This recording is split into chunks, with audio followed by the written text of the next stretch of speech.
Welcome to வேதிகை. இன்றைக்கி ரொம்ப ஒரு அருமையான பதிவு. மார்கழி மாதத்தில் ரெங்கனை பற்றி பதிவு போட போகிறேன். ஸ்ரீரங்க ரங்கரங்கா. திருச்சி பக்கத்தில் அகண்ட காவேரின்னு ஒன்று இருக்குது. அந்த அகண்ட காவேரியில் ஒரு 7 கிழவி வசித்து வந்திருக்கா. அவளுக்கு ஒரு பையன். எப்பொழுதுமே ரங்கா ரங்கா ரங்கா ரங்கா ரங்கா ரங்கா ரங்கா ரங்கா ரங்கா அரங்கா ரங்கா அரங்கா அரங்கா அரங்கா அரங்கா அரங்கா அரங்கானே அவளுக்கு எப்போ பார்த்தாலும் அரங்கனை பற்றியே தான் ஞாபகம். எப்போ பார்த்தாலும் ஜபம்.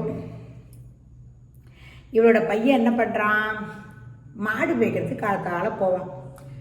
மத்தியானமாக இந்த அம்மா களையத்தில் கஞ்சி எடுத்துட்டு அங்கேருந்து எடுத்துகிட்டு போய் கொடுக்கறதுக்கு போவோம். கஞ்சியை கொடுத்துட்டு சாப்பிட்டுட்டு அவனும் சாப்பிடுவான். சித்த நாள் படுத்துப்பான். அதுக்கப்புறம் திருப்பி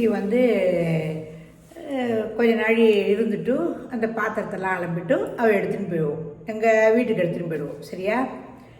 அப்படியாப்பட்ட ஒரு இது மாதிரி போயின்னு இருக்கு. தினமும் இதே மாதிரி பண்ணிட்டு இருக்கா. ஒரு நாளைக்கு என்ன ஆச்சு, இவள் போகிறா, களையத்தை எடுத்துகிட்டு போகிறா குழந்தைய கூப்பிட்றதுக்கு. அரங்கா அரங்கா அப்படிங்கிறா 2 times. வரவே இல்லை. இவளுக்கு பதட்டி 2 தடவை கூட்டோடனே ஓடி வந்துடுவான். அம்மான்னு ஓடி வந்துடுவான் அந்த குழந்தை. என்னடா அது குழந்தை ஒன்று வரலன்னு ரொம்ப மனசு வருத்தமாக போயிடுறது இந்த கிழவிக்கு, விதவை தாய்க்கு. ஐயோ என்னடா பண்ணுறது, குழந்தைய காணுமே அப்படின்னு சொல்லிட்டு ஒரே இதுவாக இருந்து அரங்கான்னு பெருசாக கத்துறான். அங்கே யார் இருக்கா, பள்ளிக்கொண்ட பெருமாள் அரங்கனாங்க. காதில் உழுதுடுத்து.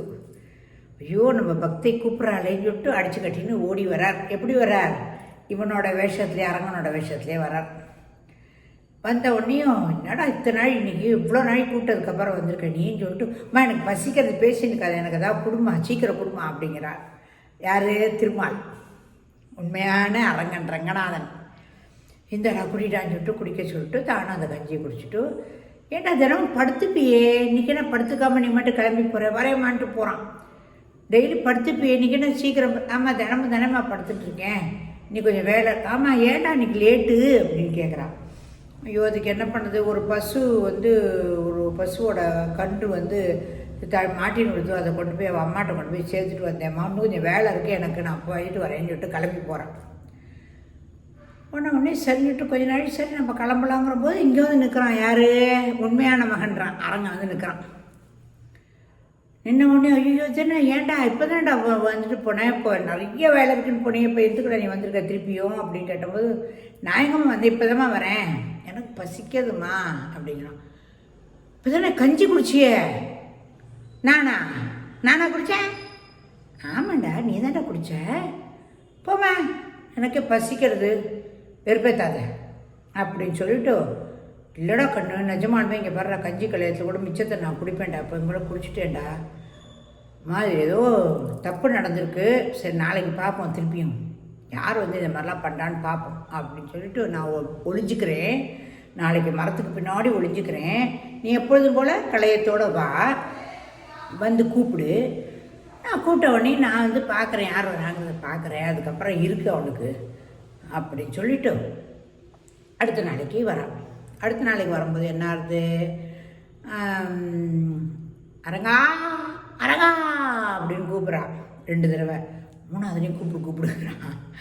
உடனே பெருசாக அரங்கான்னு கத்துறா. திருப்பி ஓடி வர்றார் பெருமாள். ஓடி வந்து குடு அமுத கஞ்சி கொண்டு வந்துட்டியா, கொண்டா கொண்டா கொண்டா அப்படின்னு குடிக்கிறார். பார்த்துட்டான், நீ தான் இந்த மாதிரி வரியா, நீ யார் நீ அப்படின்னோனையும், நான் தான் அரங்கன் அப்படிங்கிறான். நீ பொய் அரங்கன், நான் தான் உண்மையான அரங்கன். இல்லை நான் தான் உண்மையான அரங்கன், நீ தான் பொய் அப்படிங்கிறார் அவர். அப்படின்னு ஐயோ இந்த கிழவிக்கு, 7 கிழவிக்கு எனக்கு சோதனை தேவையா, இந்த மாதிரி ஒரு கஷ்டம் எனக்கு அப்படின்னு சொல்லிட்டு அழறாகும். உடனே மனசு பொறுக்காம, இங்கே பாரு, கண்ணை திறந்து பாரு, நான் யார் வந்திருக்கேன்னு பாரு அப்படிங்கிறார் பெருமாள். திவ்ய தரிசனம் கொடுக்குறார் அந்த கிழவிக்கு, கொடுக்குறார். ரங்கா ஐயோ நான் தினமுமே கூப்பிட்டுட்டே இருப்பேனே, நிஜமானவே வந்துட்டியே இன்னைக்கு அப்படிங்கிறார். ஆமாம் என்ன, எனக்கு எதுக்கு இப்படி சோதனை படிச்சுமா, விளையாட தான் வந்தேன், உனக்கு என் மேலே இவ்வளோ அன்பு வச்சுருக்கேன் இல்லையா, அந்த அன்புக்கு பரிசாக தான் நான் வந்தேன், எனக்கு வேறு ஒன்றுமே வேண்டாம், உன் அன்பு தாம்மா வேணும், அதுக்கு தான் ஓடி வந்தேன் அப்படின்னு சொல்கிறார். சொன்னோன்னையும் நீ கவலைப்படாத, 2 பேருமா வைகுண்டத்துக்கு வந்து அடையலாம் அப்படின்னு சொல்லி இது வந்து இந்த விஷயமானது ஊர் முழுக்க பரவிடுறது. பரவினோடனே அங்கே இருக்கிறவங்க எல்லாரும் ஆகா ஊன்னு சொல்லி அதுக்கப்புறம் ராமானுஜர் காதில் விழுந்து ராமானுஜர் என்ன பண்ணுறார், அகண்ட காவேரிங்கிறத ஜியர்புரம்னு மாற்றுறார். அங்கே ஒரு மண்டபத்தை கட்டி பங்குனி உத்திரத்தும் போது எப்போதுமே அங்கே வந்து பெருமாளை ஏழை பண்ணி அந்த இடத்துல அமுது, அந்த எப்படி கஞ்சை குடித்தாலோ அந்த கிழவி அதே மாதிரி அமுதக்கஞ்சி கொடுத்து அந்த உபச்சாரம் பண்ணுறது வழக்கமாக இருக்குது ஜீயபுரத்தில். அப்படியே வேகமாக எடுத்துன்னு போவா, குடு குடு குடு குடு குடு குடு குடு உற்சவரை தூக்கின்னு போவா. எல்லோரும் தூக்கின்னு போயிட்டு வரும்போது அகண்ட காவேரி தாண்டி வருவார், போகும்போது பாலத்தை வச்சு கிடக்கிறன்னு விடுவார். இதெல்லாம் இப்போயும் நடந்துட்டுருக்கு, வருடம் நடக்கிறது பங்குனி மாதம். இப்போயே நீ பங்குனி மாத விஷயத்தை இப்போயே போடுறேன் அப்படின்னு கேட்டால் எவ்வளோ ஒரு அழகான ஒரு விஷயம்.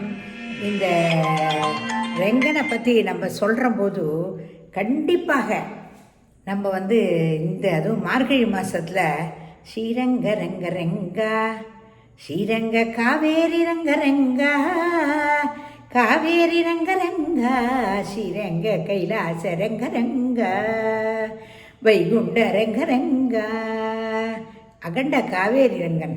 அந்த ரங்கனை பற்றி இப்போ சொல்லாமல் எப்போ சொல்கிறதுக்காக தான் அவசரமாக இந்த பதிவை நான் இன்றைக்கி போட்டிருக்கேன். எல்லோரும் என்ஜாய் பண்ணுங்க. கைலாசம் வேறு வைகுண்டம் வேறு இல்லை, எல்லாம் ஒன்று தான். ஹரியும் சிவனும் ஒன்று, அறியாதர் வாயில் மண். எனவே இந்த நல்ல நாளில் மார்கழி மகோத்சவத்தில் அத்தனை பேரும் ரங்கனோட பெருமையை, ரங்கன் யார்கிட்ட வருவான், அன்பு எங்கே இருக்கோ அங்கே தான் வருவார். நான் சும்மா பஜனை பண்ணேன் எல்லாம் பண்ண அதெல்லாம் இல்லை, அன்பு மனசார எந்நேரமும் ரங்க அதுக்கு தான் மார்கழி மாதம். எந்த நேரமும் நம்ம பகவானை தியானிச்சுட்டே இருக்கிறதுக்கு தான் இந்த மார்கழி மாதம். இந்த மாதத்தில் இந்த ஒரு கதையை உங்கள்கிட்ட சொல்லி பகிர்ந்துருக்கிறதுல ரொம்ப ரொம்ப ரொம்ப ரொம்ப சந்தோஷப்படுறேன். நீங்கள் வந்து நிறைய பேர் வந்து ஷேர் பண்ணுறேன், சப்ஸ்கிரைப் பண்ணுறீக்கேள், ரொம்ப ரொம்ப ரொம்ப ரொம்ப சந்தோஷமாக இருக்குது எனக்கு. நீங்கள் மேலே நிறையா பேருக்கு இன்னும் இதை கொண்டு போய் சேருங்கோ, நல்ல விஷயங்களை போய் கொண்டு போய் சேருங்கோ. கண்ணா அப்படின்னான்னு எல்லாம் போடுற அதெல்லாம் போடுறது வேண்டாம். நம்ம நல்ல வாழாவே இருப்போம், நல்ல வாழவே வாழ்வோம், பக்தியாவோடு இருப்போம், ஒழுக்கத்துடன் இருப்போம். அதனால் நீங்கள் இந்த கொண்டு போய் எல்லார்ட்டையும் கொண்டு போய் இந்த கதையை சேருங்கோ. ரங்கநாதரை பார்க்கும்போது, ஜீயபுரத்தை பார்க்கும்போது ஆஹா அப்படி உடனே நம்மளுக்கு ஞாபகம் வரும் இல்லையா, அகண்ட காவேரி தான் ஜீயபுரமாக இருக்குங்கிறத நம்மளுக்கு ஞாபகம் வரும். எனவே நேயர்களே, அன்பான நேயர்களே, ரொம்ப ரொம்ப சந்தோஷம். இந்த மார்கழி மாதத்தில் இந்த கதையை சொல்கிறதுக்கு எனக்கு ஒரு அனுக்கிரகம் இருக்கிறத நினச்சி நான் ரொம்ப ரொம்ப சந்தோஷப்படுறேன். நன்றி, வணக்கம், பை.